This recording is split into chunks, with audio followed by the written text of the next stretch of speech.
नमस्कार, मैं हूं सौरभ द्विवेदी। यह है DLallanTop.com। रेपिस्ट बाबा, बल्कि उसको बाबा कहना उन बाबाओं के लिए गाली होगा जो अभी भी सदाचार के रास्ते पर चल रहे हैं या कम से कम चलते नजर आ रहे हैं। रेपिस्ट राम रहीम, उससे जुड़ी तमाम खबरें DLallanTop.com लगातार आप तक पहुंचा रहा है।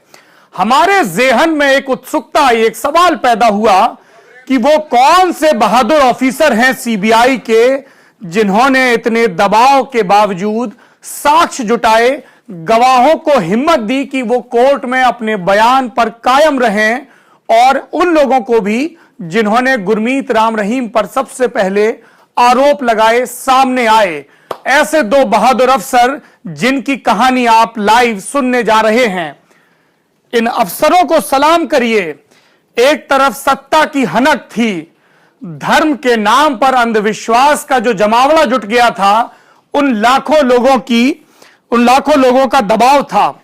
इसके बावजूद ये अफसर उस शपथ से नहीं डिगे जो ये खाकी वर्दी धारण करते वक्त, अपने माथे पर अशोक की लाट पहनते वक्त लेते हैं। शपथ सत्यनिष्ठा की, शपथ कर्तव्य के पथ पर आगे बढ़ने की।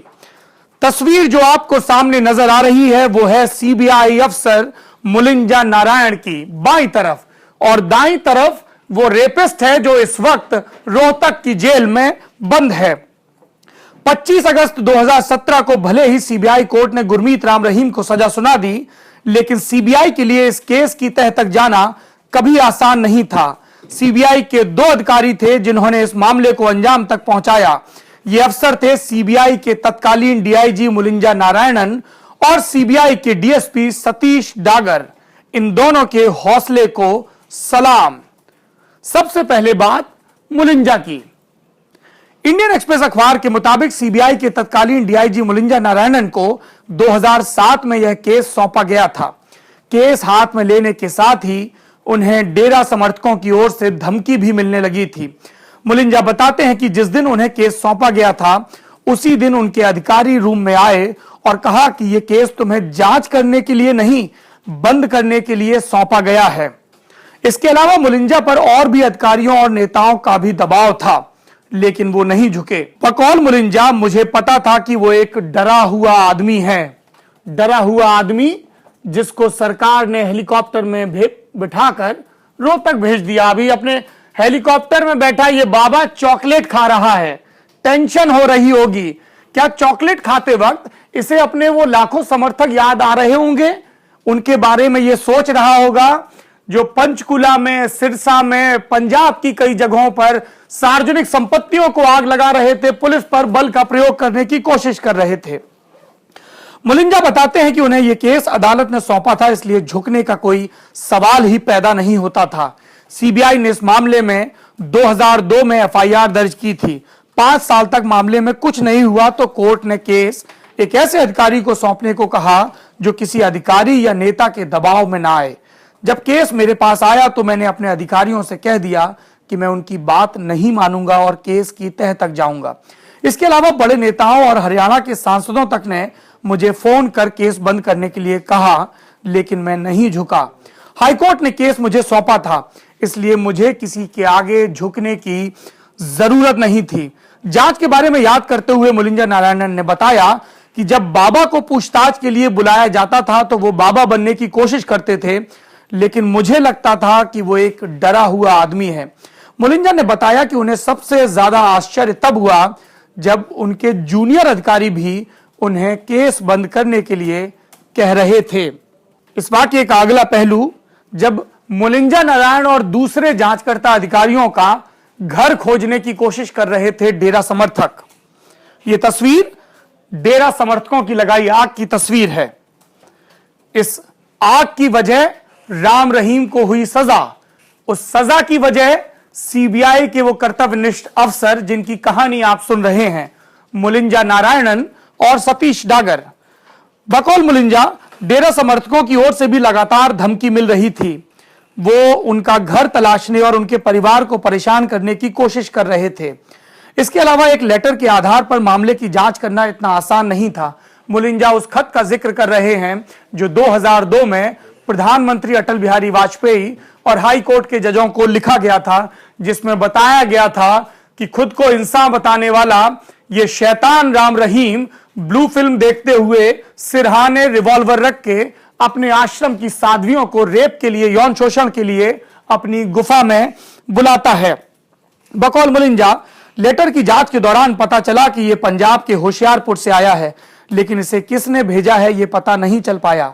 नारायणन ने बताया कि मुझे परिवार के लोगों को मजिस्ट्रेट के सामने 164 का बयान देने के लिए समझाना पड़ा।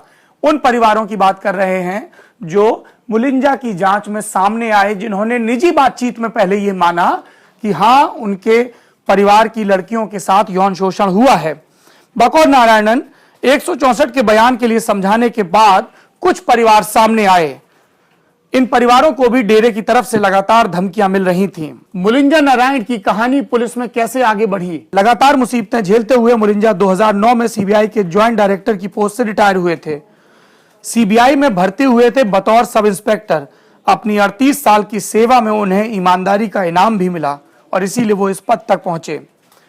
मुलिंजा के अलावा जो दूसरा बहादुर अफसर जिसकी तस्वीर अभी उपलब्ध नहीं है किसी के भी पास, वो है सतीश डागर। मुलिंजा जब सीबीआई के डीआईजी थे तो सतीश डागर एक और अफसर था जो एसीपी था। 2005-6 के दौरान केस सतीश डागर के हाथ में था।